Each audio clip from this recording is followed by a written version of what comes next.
Hey everyone, I'm in Track's Bar at Pennsylvania Station, Penn Station in New York City with Joe Diamond, who is the founder of Democracy on the Edge, which is trying to reinstill civics into our society and maybe into our schools. I don't know whether that's going to be on the agenda as well, with an interest right now really primarily on some of the anti-Semitism that's going on in the country. And I know, Joe, that you're really upset, and this is energizing your organization, about the recent remarks by Congresswoman Omar that you feel are anti-Semitic, and we'll get into that in a minute. But now we are learning today that there is a Democratic primary challenge that's going to be mounted against her in the next election. And some people on the progressive side of the Democratic Party are upset about this, but I imagine this is something that you don't view particularly as a negative event.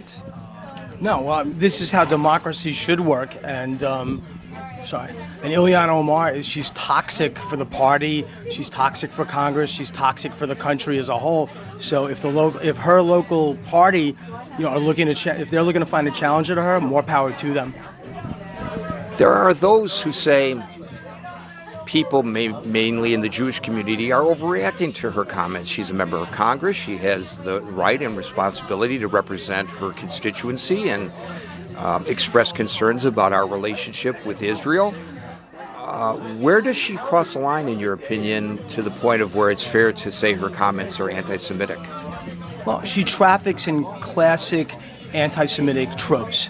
Right. First, it was she spoke about the evil spell that Jews cast over the world.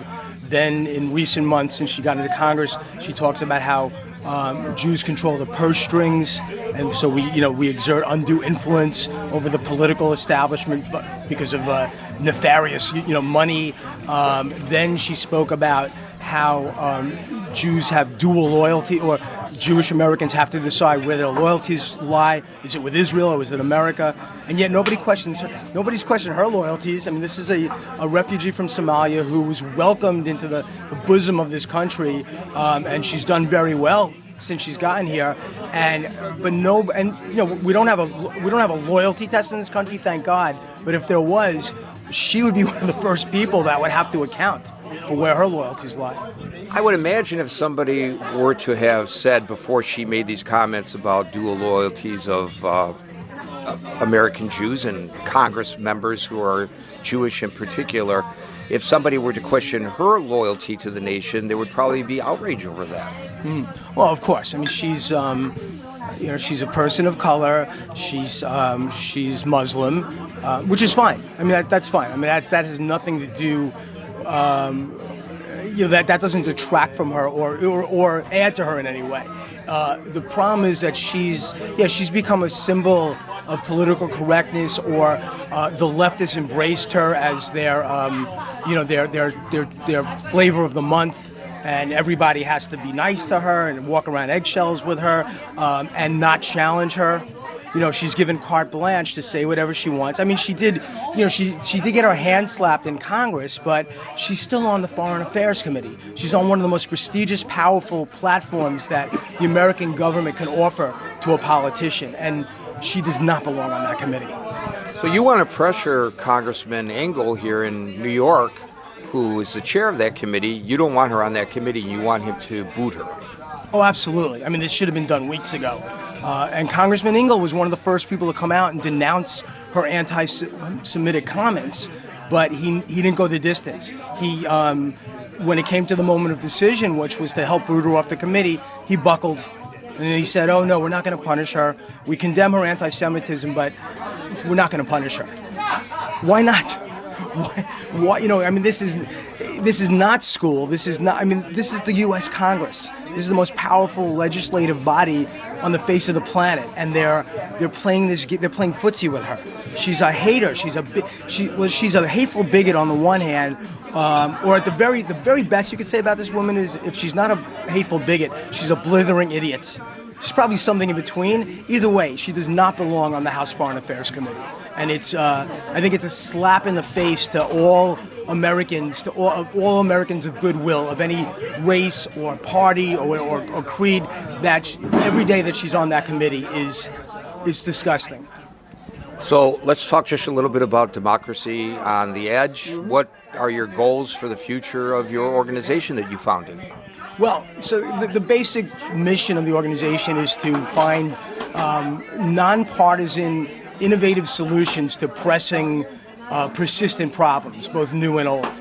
And the first issue that we're dealing with is America's alliance with Israel, which seems to be coming under greater attack every day. And I'm hoping, we're having this forum on April 3rd. I'm trying to get a good panel together to sort of discuss the issue from various angles and to come up with some ideas for the future, like how to preserve this alliance for for both the benefit of America and Israel. So the one takeaway I get from what you just said was nonpartisan. You don't want this to be a partisan effort, and in fact, from our previous conversations, you feel, I don't mean to put words in your mouth, but that the partisanship, the extreme partisanship that we see in the nation is really dividing us. Oh, absolutely. I think we're at the point now where labels are only being used as bludgeons or as hammers, one side against the other.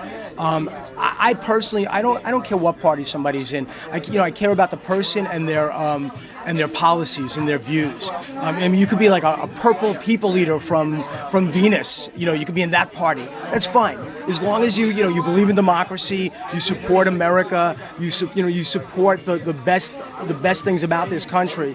I think we're moving into an era of we're moving beyond parties. And I think the quicker, how do I say it? It's like the party system is important, but it's becoming a liability more than an asset to this country's well-being.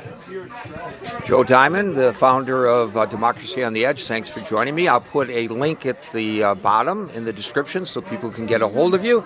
And folks, if you like this, please subscribe and hit the little alarm button so that you know the next time I post an interview.